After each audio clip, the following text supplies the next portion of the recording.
ให้ซื้อในพักมาฝากเด้อน้องเพิ่นเกิดอุบัติเหตุบัดนี้เนาะ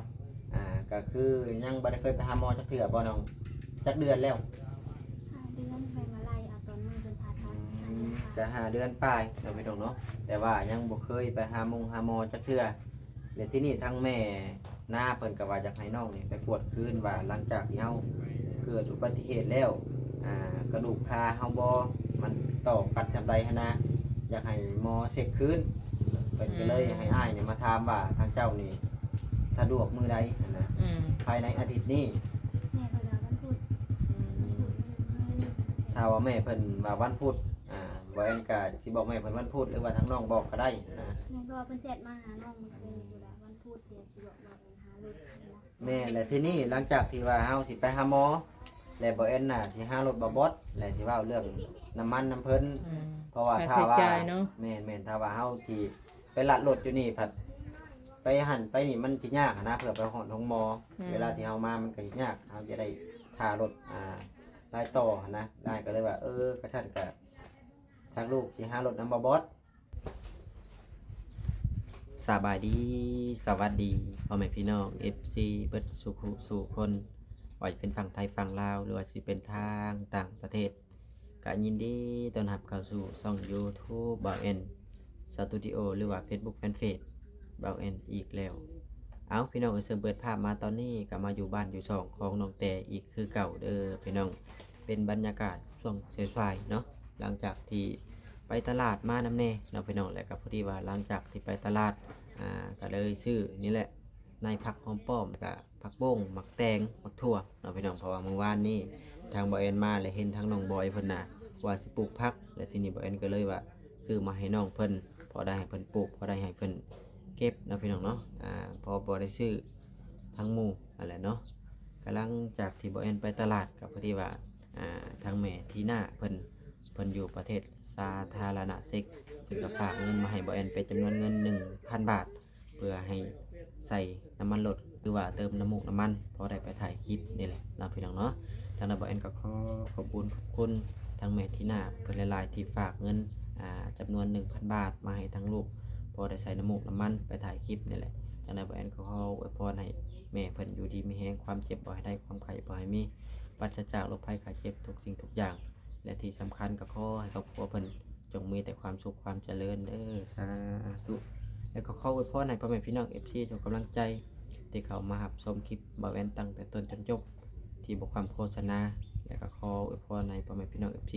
จงอยู่ดีมีแรงสุขกายสุขใจคือกันเด้อพี่น้องเอ้ยหลังจากที่น้องแต่เพิ่นขึ้นบ้านใหม่ก็ถือว่าเสร็จสิ้นเป็นที่เรียบร้อยเนาะซึ่งมื้อนี้ก็นี่แหละจะมาคุยเกี่ยวกับเรื่องราว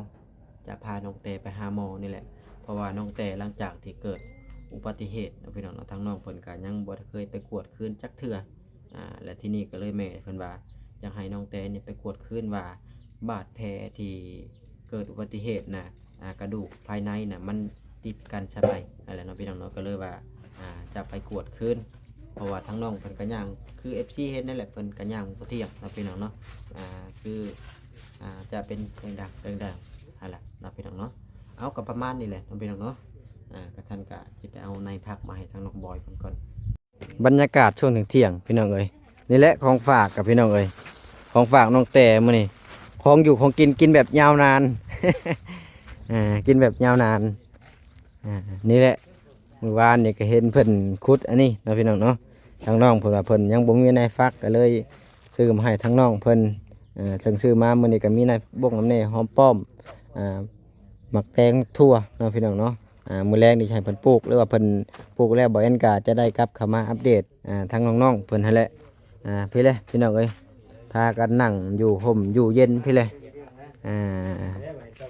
สบายดีน้องแต่น้องบอยพี่น้องเอ้ยเดี๋ยวนั่งคุยธุระก่อนบัดนี้พี่น้องเอ้ยนั่งคุยเวียกกับน้องเพิ่นก่อนอันนี้ให้ซื้อในพักมาฝากเด้อเบิ่งดูจักทงน่ะให้อย่าตีกันได้เบิ่งในพักตีกันบ่ผักบุ้งผักบุ้งเห็ดเป็นแถวเห็ดอะไรก็แล้วแต่นะ แตงตัวนี้ แตงก็มีแตงก็ลายธงอยู่เด้ แตงยังบ่มีฮอดในนี่ จักแหละ สบายดีเด้อทางนี้เด้อ อ๋อชวนอะไรเนาะบาด ได้ของดีมีน้ ข อ อย งดีนี่แหละซื้อในหมักแตงมาให้เพิ่นเห็นเพิ่นพูดนานทับ แต่ว่าซื้อในหมักแตงแล้วก็หลายอย่างอยู่ ทั่ว3มาเตะ3 อืม แล้ว จัด แต่ ไป เลือก เนาะ ปลูกนะ จัดไปดินไหมเพิ่น ชื่อ แม่น คือสิงามอยู่ดอก ชื่อยาก แม่นแต่ว่าเบิ่งคือสิงาม ดีแล้ว พอ ดี ดิน แล้ว มัน เนาะ งามนะ มีนานเลยเด้นี่เนาะ นี่เรียบร้อยมีแรกแข่งช่างชาวนวลพาเพิ่นปลูกเด้อเจ้าเด้อ โอ้ บ่ แต่ละปลูกเป็นอยู่แล้วเคยเห็นแล้วปลูกด้วยตะกี้ เบิ่งว่าบ่มีนายหอมป้อมตัวนี้มัน เฮ็ดได้บ่ ให้เดียว ข่อย เลยนะ บ่ใหม่เพิ่นเมียใหม่เพิ่นแล้วเฮ็ดได้เนาะ เบิ่งเดียวขวามึงเลย กว่ามึงเลย เดียวจีบมึงเลยได้บ่เนาะ ได้ได้ ได้ได้ ได้ บ่เป็นหยังเฮาก็ใช้ทุกอย่างมาเนาะ บ่เป็นหยัง จริงๆนี่ก็ มาแต่งมาป้อมอะไรนี่ โอ้เขาเอิ้นว่ามักเต็งขี้ไก่ แซ่บน้องแต่งนี่เนาะแซ่บคนใหญ่ได้เข้าว่า บ่จาง มันกินกับ แซ่บได้ โอ้ยบ่ได้หลายบ่ได้เด้อพี่น้องเอ้ย ทำใน โอ้ยกลัวอยู่ดอกว่าจักเม็ดหานํดูได้บ่10 โอ้ น้องดูน้องบอย ได้อยู่ดอกได้อยู่ดอก สอง น้ำที่นี่ อันนับสิองค์มือเมียเอา หกแปดสิบสองสี่สิบหก สิบ แป เจ็ ด ด สิบเก้า พูดไม่น้อยเด้อ ผมมี2แม่ สาม อาสา สามเพื่อตาย น้องบอยเป็นยังน้องบอยไอ้คนอนุญาตถามเด้อผ้าพันมือบอก น้องเตตัดโอ้ เอาสู้ๆด้วยสู้ๆสู้ อันตราย พี่ เล น้องเอ้ย ย บ่แอนฮาก็เห็นได้พี่น้อง ๆบ่มือเพิ่นเดิน เป็นเด็กเกิดบ่ เราจะหู แล้ แล้ว ว ลงแล้วพี่น้อง เราประสบการณ์ ตัวที่ว่าตัวเนี้ยว่าเพิ่นตัวเนี้ยมันก็อีหยังก็เลยอีหยังว่า เป็นยังน่ะน้องบอยลองเล่าดู จัก เพราะว่า ดี อ้าย เขาเด้ แนวรีดเขาบ่ ดี แล้วห้อง เขา เหยียบแล้วก็ป้อนใช่ แบบว่า เรื่องรีดตะกี้เห็นนะ มันแบบให้ไปกลุ่มกลุ่มครับพ่อกระพุ้ยอะนะ กระพุย กระพุ้ยปั่นเข่าอะนะ โอ้มันปั่นมือเขาเลย เป็นน้อยเนาะ อืม อันตรายอยู่เด้อเนาะ ถ่ายคลิปน้องบอยบักละลายคลิปมาก็เห็นเลย บ่นอกเสื่องไหมบ่ โอ้ได้นำกับ เออ ละเด้อปกติ บรรณาซี่สิได้อเอาตัวนี้ได้อสิ เพราะว่าห้ามบริสังเกตนะพี่น้อง โอ้ เพราะว่าบางเอ็นน่ะเวลาที่ให้คลองบางเอ็นบริสังเกตว่าน้องเพิ่น เบิด2นิ้วได้บ่ล่ะ มึงดู อื นะ ม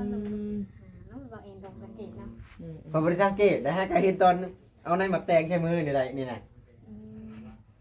แต่ก็จับบายได้อยู่ติ ได้ เป็นตาแพงเธอได้นิวนี่นะ ตะมุตะมิติเฮ้ยน่ะโอ้ สู้ๆด้วยสู้ เอาบ่เป็นหยังก็ ว่า ได้ กับ ก็ เทื่อ สู้ มือ ๆแหละ น้องบอยเนาะ อ่า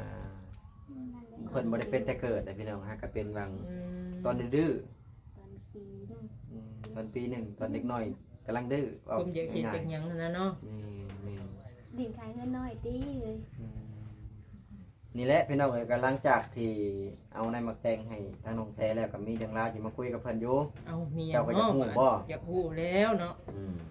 ก็หลังจากที่ขึ้นบ้านใหม่ก็ถือว่าเสร็จสิ้นแล้วเนาะผ่านไปดีแน่บ่ดีแน่คือเมื่อวานนี่แหละนะพี่น้อง เจ เอ้ย อกันไป ก็ย่ามันเนาะพี่น้องมันผ่านไปแล้วก็ถือว่าเพิ่นก็ยังกลับมาหักกันโดยดีหั้นนะแต่ก็มีเรื่องราวหลังจากที่น้องเพิ่นเกิดอุบัติเหตุบัดนี้เนาะก็คือยังบ่ได้เคยไปหาหมอจักเทื่อบ่น้อง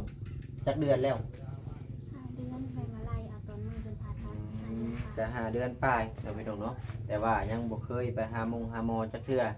และที่นี่ทั้งแม่หน้าเพิ่นก็ว่าอยากให้น้องนี่ไปกวดคืนว่าหลังจากที่เฮาเกิดอุบัติเหตุแล้วกระดูกคาเฮาบ่มันต่อกันจำใดหั่นนะอยากให้หมอเช็คคืนเพิ่นก็เลยให้อ้ายเนี่ยมาถามว่าทางเจ้านี่สะดวกมื้อใดหั่นนะ อืม ภายในอาทิตย์นี้ แม่เพิ่นว่าวันพุธ ถ้าว่าแม่เพิ่นว่าวันพุธ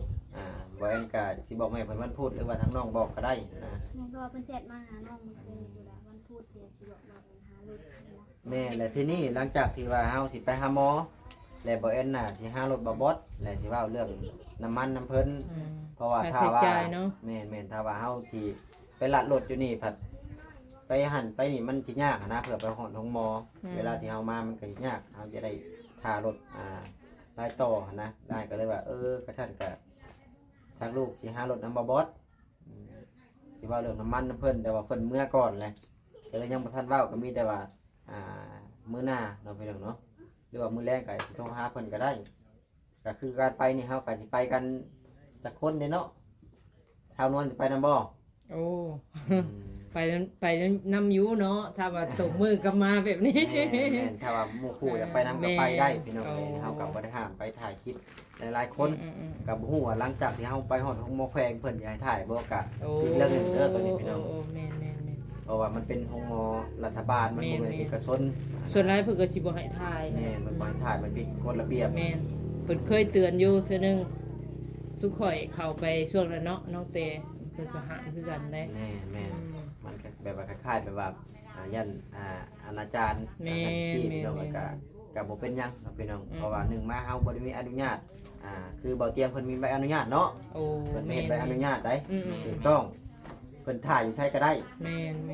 คือเฮานี่ห้วยเพิ่นปรับใหม่ขึ้นมาบ่ได้คุ้มเด้อพี่น้องเงิน YouTube อันบ่ได้แต่ทูๆไทยๆนี่ 2-3 เดือนหลักร้อยนี่เนาะ คุ้มนะพี่น้องเนาะ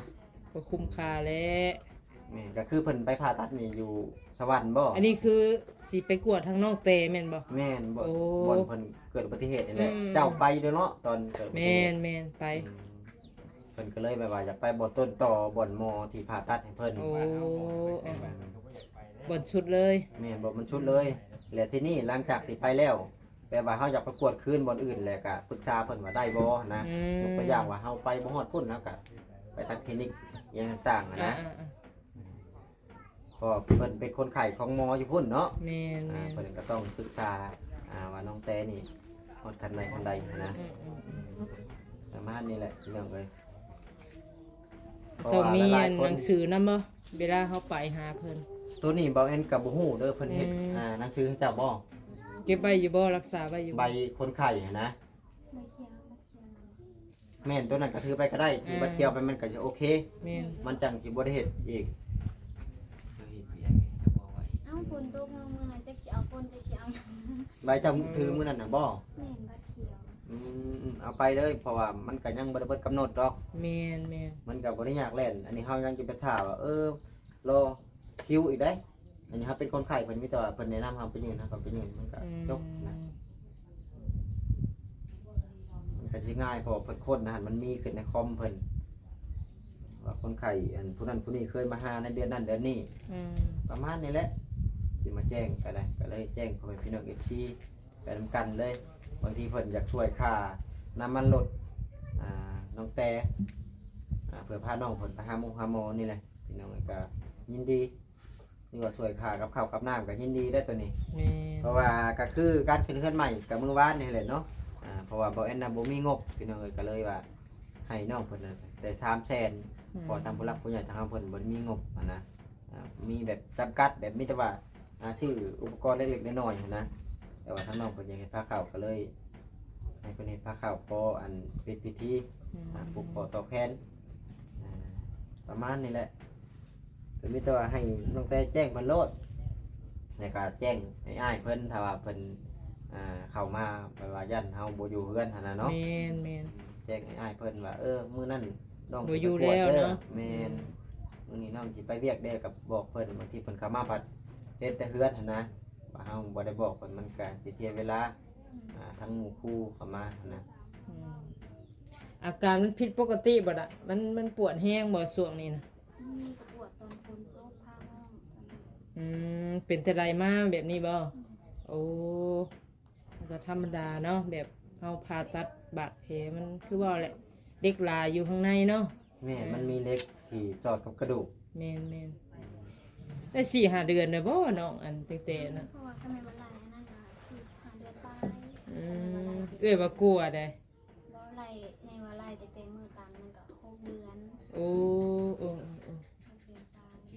บ่ได้จืด บ่จืด มีแต่ทาง เนาะ ชาวไร่เพิ่นแหละเพิ่นจืดเพิ่นไปอยู่เนาะแต่ว่าบ่แอนไก่เห็นอยู่ดอก ตามในคลิปเนาะถ้าไปดูในคลิปนะฮู้ แม่นมีแต่เลือด ย้อน เพิ่ว่า อ่า แต่ ย้อ เลือด นย้อนเบิ่ง วันที่22 จักเดือนยังบ่ แต่ ฮู้ บ่ฮู้ว่าเดือนหยัง เดือน11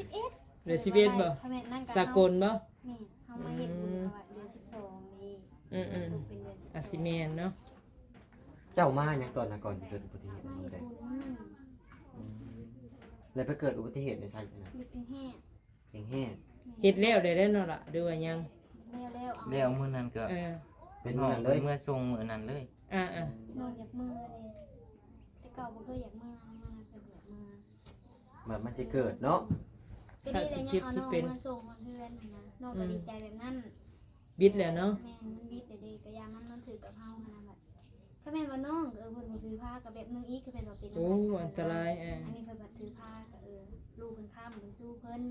เพิ่นจากเมืองเพิ่นมาซานได้ แม่นบิดไปบิดคอบิดเข็นไป นี่แม่เพราะว่าแต่ก่อนบ่าวแอนก็ยังบ่ได้คอยฮู้ปานใดได้กับน้องแต่เพราะว่าเคยพาน้องเพิ่นเทื่อนึง อืม อยู่พุ่นแหละผมอยู่บ้านน้ำชันเนาะหลังจากนั้นทั้งอ้ายก็บ่เคยไปอีกหั้นนะ อืม กระทนกระทั่งเพิ่นมาในเซโนนั่นแหละก็จังได้มาถ่ายน้องพอดีน้องพี่น้องเนาะรวมๆแล้วแต่ก่อนบ่าวแอนถ่ายคลิปน้องแต่บ่ฮอด10 คลิป เดี๋ยวนี้เด้ เดี๋ยวนี้ก็ถือว่าหลายเติบแล้วตั้งแต่น้องเพิ่นมานี่แหละ อ่า ก็มีแต่ถ่ายแต่เฮือนเพิ่นนั่นแหละส่วนมากก็ได้ รีวิวไปเนาะ แม่นให้ FC ป้าดุงเบิ่งไปเรื่อยๆยังน้องบ้านนี่ ไปเลย โอ้มาน้อย ก็คือเรื่องการต่อเติมบ้านของน้องแต่นี่ก็ฟังเบิ่งก่อนเด้อพี่น้องก็หลังจากที่น้องเพิ่นมาแต่หาหมอ อืม ฮู้จักอากาศว่าเป็นจังใดทางแม่เพิ่นก็จึงจะดำเนินการต่อหั่นแหละก็คือเพิ่นเฮ็ดนี่เพิ่นจะเฮ็ด2ห้อง ตัวนี้จะเป็นห้องนอน ตัวนี้จะเป็นห้องครัว โอ้ คือประตูออกเพิ่นครัวน่ะเจ้าจะออกทางใดออกทางนั้นบ่หรือออกทางนี้ห้องน้ำไปทางนั้นออกทางนั้นบ่ เอาข้าวของน้ำเนาะ ออกทางห้องน้ำแต่ว่าเพิ่นน่ะจะเฮ็ดประตูเดียวเฮ็ดประตูทางนั้นแล้วก็เข้ามานี่ก็ใช้ประตูเข้าห้องนอนหั่นนะ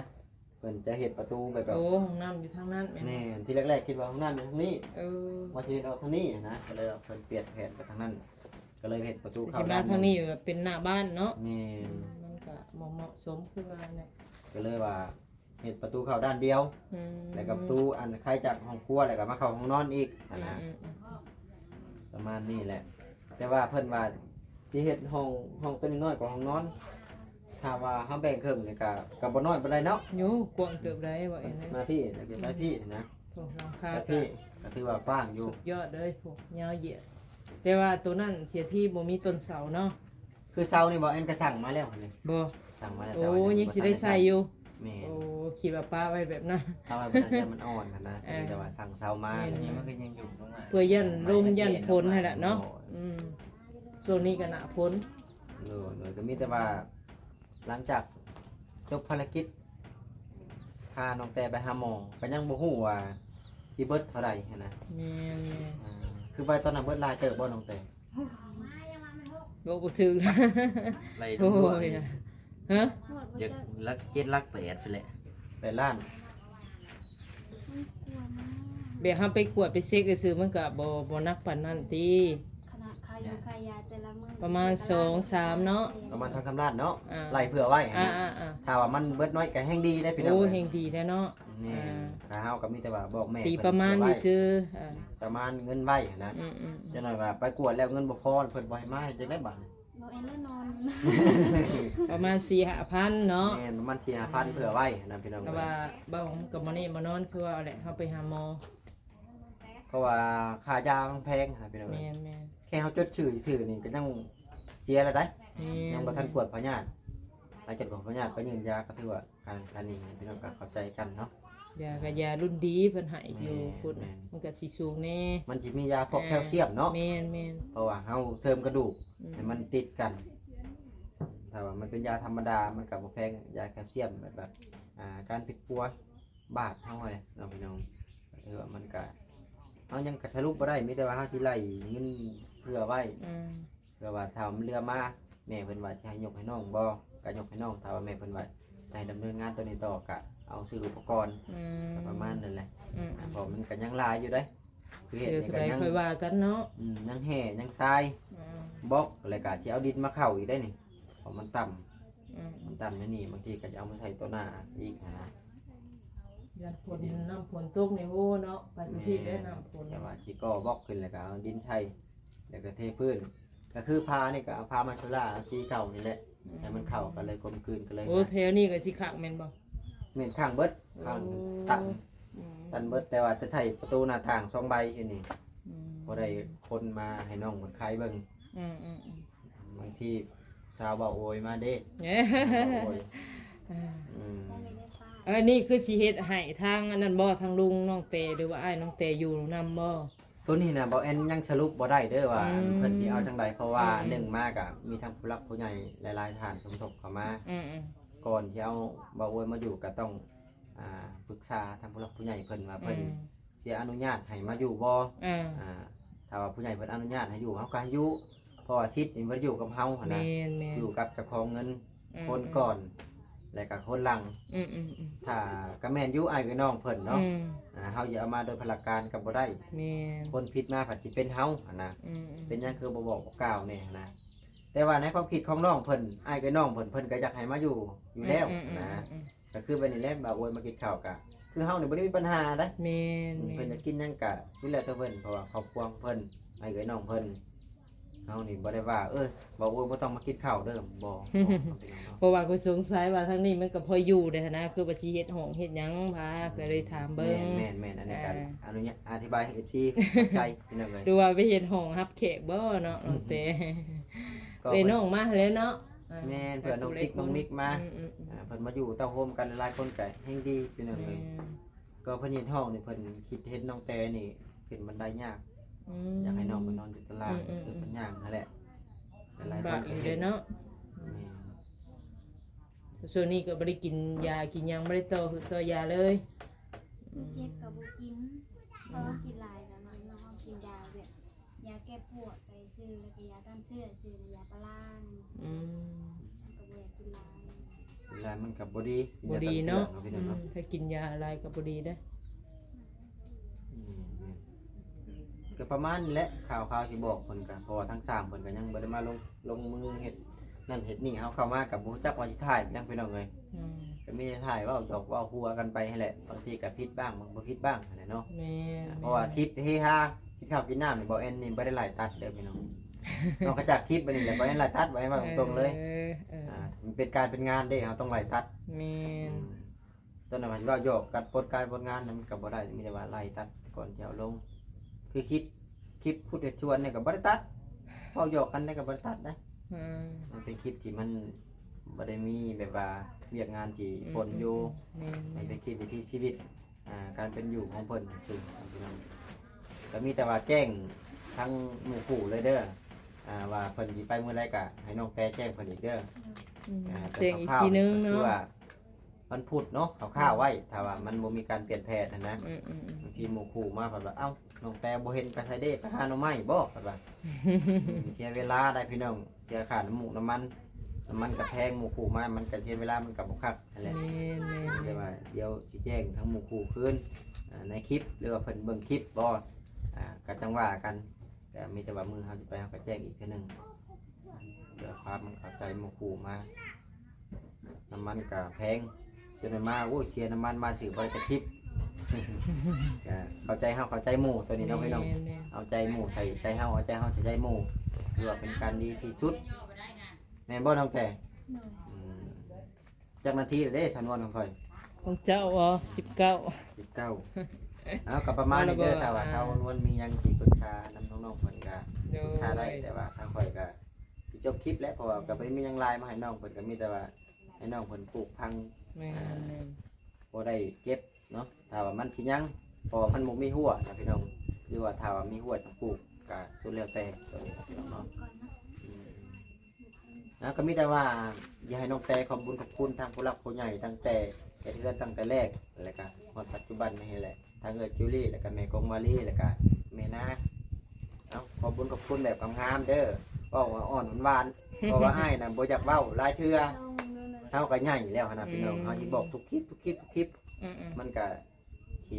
บ่คักคนเฮาใหญ่มันสิสร้างกันเว้าตรงๆนะพี่น้องเอ้ยก็มีแต่ว่าสิ่งใดที่มันดีๆเว้าดีๆก็เอ้าพยายามเว้าให้ผู้หลักผู้ใหญ่เพิ่นแพงนั่นแหละ อืมอืม เอ้า ขอบคุณเด้อแม่เจรี่แม่กงมาลีแม่นาที่ว่าเฮ็ดเทื่อนให้ลูกความเจ็บบ่ให้ได้ความไข้บ่ให้มีแม่เฮ็ดให้ลูกมีเขาหาคืนแม่ร้อยเท่าพันเท่าด้วยแม่เด้อจ้า ดูเนาะจังได๋บ่เองก็ขอบคุญขอบคุณไปยังทางผู้หลักผู้ใหญ่เพิ่นหลายๆทั้ง3ท่าน ที่ช่วยเหลือทั้งครอบครัวน้องแต่บ่ว่าสิเป็นทั้งเอื้อจุลี่ทั้งแม่กงวาลีหรือว่าทั้งแม่นาจังไดก็ขอขอบคุณทั้งสามท่านขออวยพรให้ครอบครัวของเพิ่นอยู่ดีมีแห่งความเจ็บบ่ให้ได้ความไข้บ่ให้มีปราศจากโรคภัยไข้เจ็บทุกสิ่งทุกอย่างขอให้ครอบครัวของเพิ่นมีแต่ความสุขความเจริญเด้อสาธุนี่แหละ เอาก็ขอบคุณเพิ่นมันก็บ่ยาวก็ได้เนาะพี่น้องแต่ว่าเว้าแบบเฮาจริงใจนะก็ประมาณนี้เด้อลงแต่เด้อก็มีแต่ว่ากินหน้ากินมาจังพอกันเอาสบายดีเด้อสานวน สบายดี สบายดี